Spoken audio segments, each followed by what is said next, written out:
জয় হিন্দ বন্ধুরা, welcome to force update. বন্ধুরা, TA army অর্থাৎ টেরিটোরিয়াল আর্মি নতুন ভর্তি 2025 কবে থেকে আসবে তোমরা কিন্তু অনেকেই কমেন্ট করছিলে, তাই জন্য আমি কিন্তু তোমাদের ফুল A to Z ইনফরমেশান নিয়ে এই ভিডিওটা রেডি করছি। বন্ধুরা, টিএ আর্মি অর্থাৎ টেরিটোরিয়াল আর্মিতে 2024-এর ভ্যাকেন্সিতে অনেকেই কিন্তু পাস করেছো এবং ফিজিক্যাল মেডিকেল ক্লিয়ার তোমাদের কিন্তু অনেকেই আছে। তো তোমাদের পরীক্ষা কবে থেকে হবে সেগুলো নিয়ে কিন্তু আমি তোমাদের এই ইউটিউব চ্যানেলে সব কিছু ভিডিও দিব। এই ভিডিওর মাধ্যমে আমি কিন্তু তোমাদের নতুন ভ্যাকেন্সির ভিডিও নিয়ে আসছি, অর্থাৎ নতুন ভর্তি 2025-এ কবে থেকে শুরু হচ্ছে আমাদের ওয়েস্ট বেঙ্গলের টিএ র্যালি, সেটাও কিন্তু কবে থেকে হবে। তো চলো বন্ধু, ভিডিওটি স্টার্ট করি। তার আগে আমাদের ইউটিউব চ্যানেল যদি নতুন হতে পারে সাবস্ক্রাইব করবে ডিফারেন্ট সংক্রান্ত ভিডিও সবার আগে। বন্ধুরা, অন স্ক্রিন দেখতে পাচ্ছ, এটা কিন্তু তোমাদের আগের বারের যে ফুল নোটিফিকেশানটা সেটা কিন্তু তোমাদের সামনে ওপেন করেছি।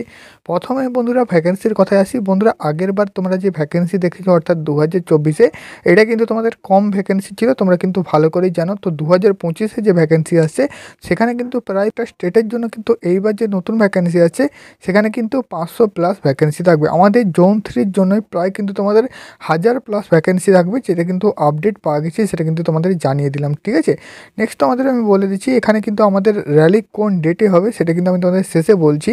বন্ধুরা, এলিজিবিলিটি ক্রাইটেরিয়া যদি তোমরা বলো তো সেখানে কিন্তু তোমরা যারা নতুন ক্যান্ডিডেট আছো, আমি নতুন ক্যান্ডিডেটের কথাই কিন্তু একটু বলে দিই। যারা নতুন একদম ফ্রেশ ক্যান্ডিডেট আছো, যে দাদা এলিজিবিলিটি কন্ডিশন কী লাগে টেরিটোরিয়াল আর্মির ক্ষেত্রে।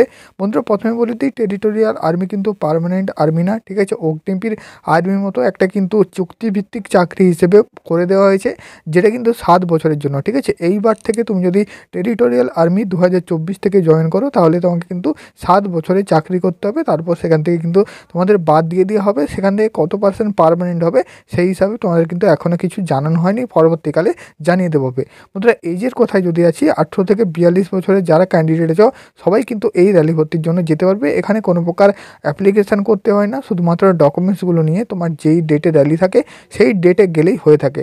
জেনারেল ডিউটির জন্য সিম্পল তোমাকে 10 পাস হয়ে থাকতে হবে, 33% প্রতিটা সাবজেক্টে, টোটালে 45% পেতে হবে। ক্লার্কে হলে 10+2 অর্থাৎ উচ্চ মাধ্যমিক পাস হতে হবে। ট্রেডসম্যানে হলে শুধুমাত্র মাধ্যমিক পাস হতে হবে। ট্রেডসম্যান 8 পাস এবং 10 পাস যেটা তুমি যাবে তার কিন্তু সার্টিফিকেটটা লাগছে। তো এটাই কিন্তু তোমাদের ক্রাইটেরিয়া। তো এগুলোই কিন্তু তোমাদের লাগে। ফিজিক্যাল স্ট্যান্ডার্ডে যদি বলো অর্থাৎ PST-তে হাইট লাগে 160 সেন্টিমিটার। তুমি যদি সিকিম, নাগাল্যান্ড, অরুণাচল প্রদেশ, মণিপুর, ত্রিপুরা, মিজোরাম, মেঘালয়, আসাম এবং হিল যেগুলো রয়ে থাকে ওয়েস্ট বেঙ্গলের, যেমন দার্জিলিং, কালিম্পং ডিস্ট্রিক্ট, ঠিক আছে, এগুলো ইন্ডিয়ান গোর্খা বা লাদাখ থেকে তুমি যদি বিলং করো সেক্ষেত্রে 157 সেন্টিমিটার হাইট হলেও হয়, অর্থাৎ 3 সেন্টিমিটার তুমি কিন্তু ছাড় পাবে। চেস্ট 82 সেন্টিমিটার ফুলিয়ে 77 সেন্টিমিটার কিন্তু নর্মাল লাগে। ঠিক আছে, ওয়েট 50 কেজি মিনিমাম এখানে কিন্তু লাগে। বন্ধুরা বলে দিই, ওয়েট এবং চেস্টে কোনো প্রকার কড়াকড়ি হয় না, নর্মাল যেগুলো হয় সেগুলোই কিন্তু এখানে লেগে থাকে। বন্ধুরা, তুমি কিন্তু হাইটে ছাড় পেয়ে যাবে যদি এক্স সার্ভিসম্যান হয়ে থাকো বা সন অফ সার্ভিসম্যান হয়ে থাকো, তাহলে কিন্তু স্পোর্টস পার্সন হয়ে থাকলেও তুমি কিন্তু হাইট ও চেস্টে ছাড় পেয়ে যাবে। তো এগুলোই কিন্তু তোমাদের ক্রাইটেরিয়া। যারা কিন্তু ক্লার্কে দিবে এবং ট্রেডসম্যানে দেবে তাদের কিন্তু স্কিল টেস্ট হয়, অর্থাৎ যেটা ট্রেড টেস্ট বলে সেটা কিন্তু হয়। ক্লার্কের জন্য টাইপিং টেস্ট এবং ট্রেডসম্যানের জন্য সুইপার বা যেগুলো তোমরা ওয়াশারম্যান আছে তো তাদের কিন্তু একটা ট্রায়াল টেস্ট হয়। তো এগুলোই কিন্তু ফিজিক্যাল স্ট্যান্ডার্ড বা ফিজিক্যালে হয়ে থাকে। তার সাথে সাথে 1 মাইলে রান হয়, অর্থাৎ 1600 মিটার রান হয়, যেখানে 5 মিনিট 45 সেকেন্ড অবধি বলা থাকে। কিন্তু যারা কিন্তু প্রথমের দিকে ঢোকে তাদেরই কিন্তু নেওয়া হয়, আগের বাচ্চা যেমন হয়েছে।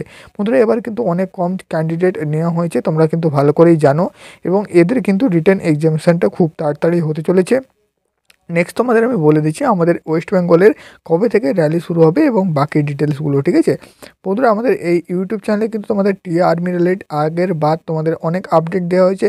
নতুন ভ্যাকেন্সি যেদিন থেকে আপডেট আসবে তো অবশ্যই কিন্তু দেওয়া হবে, তার জন্য চ্যানেলটি সাবস্ক্রাইব করবে। বন্ধুরা, একবার সিলেবাসের কথায়, তোমাদের কিন্তু সিলেবাসটা জানা অবশ্যই জরুরি। পাস করলে শেষে কিন্তু পরীক্ষা দিতে হবে, পরীক্ষাতে না পাস করলে সেক্ষেত্রে কিন্তু তোমরা ডিসকোয়ালিফাই হয়ে যাবে। বন্ধুরা, তোমাদের সিলেবাসটা বলে দিচ্ছি। জেনারেল ডিউটির জন্য জেনারেল নলেজ, সায়েন্স এবং ম্যাথ, যেখানে কিন্তু নলেজ থেকে 20টি কোয়েশ্চেন 40 নাম্বার, সায়েন্স থেকে 15টা কোয়েশ্চেন 30 নাম্বার, ম্যাথ থেকে 15টা কোয়েশ্চেন 30 নাম্বার, টোটাল 50টা কোয়েশ্চেন 2 নম্বর করে 100 নাম্বার, 32 নাম্বার কিন্তু পাসিং রয়েছে। 10 পাসের উপরে তোমাদের কিন্তু এই সিলেবাসটা দেওয়া হয়েছে। ট্রেডসম্যানেরও সেম। বাকি তোমাদের সোলজার ক্লার্কের জন্য জেনারেল নলেজ থেকে 5টা কোয়েশ্চেন 2 নম্বর করে 5টা কোয়েশ্চেন 2 নম্বর করে 10 নম্বর, ম্যাথ থেকে 10টা কোয়েশ্চেন 2 নম্বর করে 20 নম্বর, কম্পিউটার সায়েন্স থেকে 5টা কোয়েশ্চেন 2 নম্বর করে 10 নম্বর, জেনারেল ইংলিশ থেকে 25টা কোয়েশ্চেন 2 নম্বর করে 50 নম্বর। ঠিক আছে, টোটাল 50 নম্বরের কোয়েশ্চেন, যেখানে তোমরা 100 নাম্বার কিন্তু তোমাকে পেতে হবে এবং টোটাল তোমাকে কিন্তু 40 নাম্বার পেতে হবে, তবে কিন্তু তুমি পাস করবে। তো এটাই কিন্তু তোমাদের ক্রাইটেরিয়া ছিল, সেটা কিন্তু তোমাদের আমি শেয়ার করে দিলাম। তো এইভাবে তোমাদের কিন্তু ওপেন র্যালি ভর্তি হয় টিএ আর্মির ক্ষেত্রে। তো লাস্ট তোমাদের যেটা বলবো সেটা হচ্ছে কোন ডেট থেকে অ্যাপ্লিকেশন শুরু হবে। বন্ধুরা একদম কিন্তু আমি তোমাদের ফিক্সড ডেট বলে দিচ্ছি, সেটা হচ্ছে মার্চ মাসে কিন্তু তোমরা টিএ আর্মি র্যালি ভর্তি দেখতে পাবে। এবার আমাদের ওয়েস্ট বেঙ্গলের কোন ডেটে র্যালি হবে সেটা কিন্তু এই মুহূর্তে বলা ইম্পসিবল, কারণ যতটা কিন্তু আপডেট পেয়েছি মার্চ মাস থেকে র্যালি হচ্ছে। তো ওয়েস্ট বেঙ্গলে যেই ডেটে র্যালি হবে সেটা কিন্তু আমি তোমাদের জানিয়ে দেবো, ঠিক আছে। মার্চে যখন নোটিফিকেশান আসবে, তো নোটিফিকেশান এলেই আমি কিন্তু তোমাদের অফিসিয়াল নোটিফিকেশান থেকে অফিসিয়াল ডেটটা বলে দেবো। এটুকু জেনে রাখো, মার্চে কিন্তু র্যালি আসছে, সবাই কিন্তু ভালো করে রানিং প্র্যাকটিস করো। আগে থেকে রানিং না করলেও তোমরা কিন্তু কোয়ালিফাই করতে পারবে না, যেহেতু এখানে কিন্তু ফিজিক্যালে প্রচুর কম্পিটিশান হয়। আর এইবার কিন্তু প্রচুর ভ্যাকেন্সি আসছে, ভালো ভ্যাকেন্সি এইবার কিন্তু থাকছে। অন্ততপক্ষে এইবার যে ভ্যাকেন্সিটা দিয়েছে এর থেকে কিন্তু বেশি ভ্যাকেন্সি আসছে। তো জয় হিন্দ সবাইতে, দেখা হচ্ছে নেক্সট ভিডিওতে। ততক্ষণ অবধি চ্যানেলটি সাবস্ক্রাইব করবে, ভিডিওটি ভালো লাগে থেকে বন্ধুদের কাছে শেয়ার করে দেবে।